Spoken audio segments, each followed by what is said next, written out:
Hi, this is the most obscure, fangirliest question you've No, ever it's heard. not, believe me.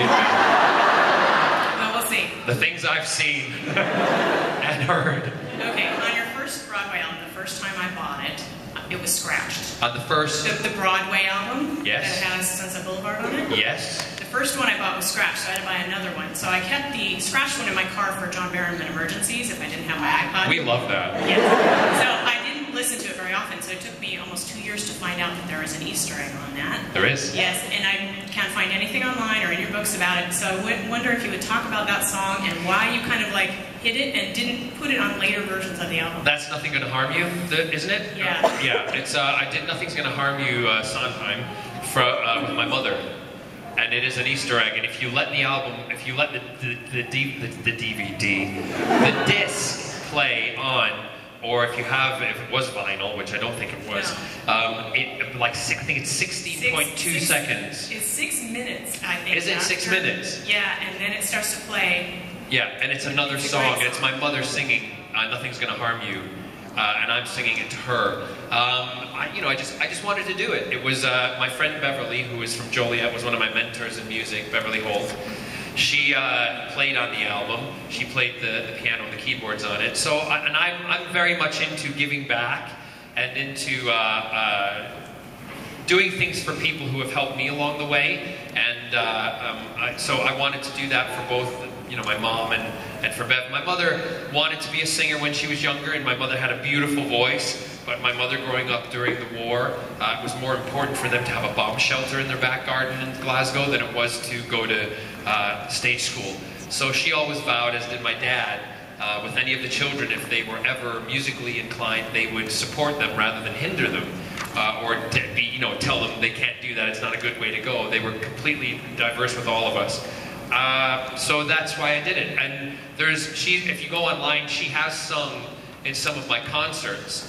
And she sang at every one of our weddings, that my brother and sister and I, when we've all got hitched, she sang. And so that's why I do it. Why did you hide it? I mean, why does it? I didn't hide not it. On later No. versions? I didn't hide it. It's sometimes it's fun to do Easter. You know about Easter eggs yourselves. Yeah. That's why you do them, because it's taken 15 years since the album was done that someone has talked about it and some people are just discovering it. That's what's great about it. I didn't put it on later albums, and also because the producer at the time was a bit of a jerk. I wanted to put it on as a main track, but he didn't. And so at that time, because I wasn't as, shall we say, strong in my career and able to tell people what I wanted, I had to let it be done that way. So there you go. Thanks. You're welcome. In the back. Hi, John. Hi. Could I call you John? You can call me whatever you like.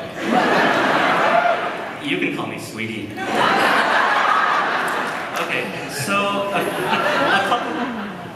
you're welcome.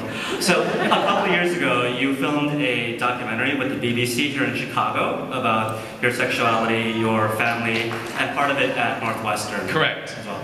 So my question is, would you and Scott be open to a double date with me and my boyfriend?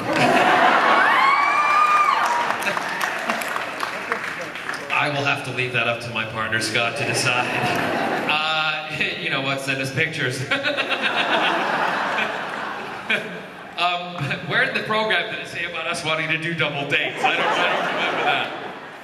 No, that's very, very nice, very kind of you, but I never say no to anything. See you later.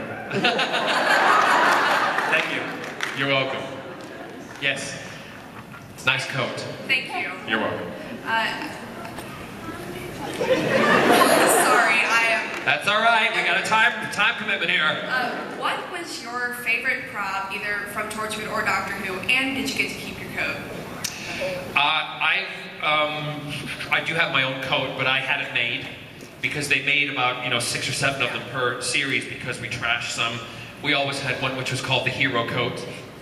I have one of the hero coats. It cost a lot of money because they were handmade and they were a specific length. Because this is the technical end of it. They had to be a certain length and so they could billow in the wind, and also The flapping quality is hard to get. yeah, flappy quality is very hard to get. Although sometimes if you have a flappy quality, you should see a doctor.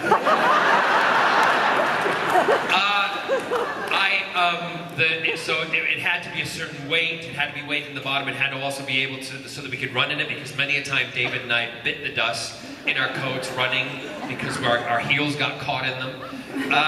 So I do have a coat, and I do wear it around the house, as Scott knows, vacuuming sometimes. He's disappeared. I also, one of the props that I have the very first squareness gun from an Empty Child. So I do have that, and then I have a replica of it that was a much, another version that was done. So I have lots of stuff, and lots of it was acquired. One of my favorites is a book that was on Jack's desk in Torchwood in the hub, and I always referred to it, and if you go back and look, you'll see this book. I put it in different scenes, and it was a 1950s sci-fi book, and it had a fabulous cover on it, and it sat there on my desk, and in the drawer, and when I had to do something, I would play with this book. So when the hub was being destroyed, I took that book. So I have it with me. Not here. Sorry? Scavengers in Space. That's the book. That's it. Well, good you know that. I love you. There's an Easter egg. First I thought you said pigs in space. I'm like, no, it's not that. Down at the end. Thank you. In your entire career, what's your favorite moment or experience? I usually don't answer those questions. It's like people saying, what do you enjoy most doing? Because I am truly grateful for all of those moments. I'm truly grateful for where I am today. I mean, I have to say this because I don't know if I'll get a chance later, but I have to say thank you to every one of you, because you have allowed me and given me the life that I have always dreamed of as a child. I always wanted to have an action figure. I always wanted to be a hero. And you've also given me a life that I didn't dream I would ever get. So, first of all, that's a thank you. So all those moments in my career, and I've yet to have many, many more, I do just gotta, be the first one to tell you this. I relish in all of it. That's why I was saying to the guys earlier, walking on the floor, I do not mind walking on the floor and people saying hello and doing things like that. It's truly a thrill for me, and it's a gift. So yeah, there's so many moments. I mean, I'll probably write a book one day, and I'll call it My Magic Moments. It'll be good. Yes. Hi. Sorry, I'm a little nervous. I've never done this kind of thing before. Neither have I. Actually, this is my first. I've always done panels with other people. This is, I think, my first solo panel.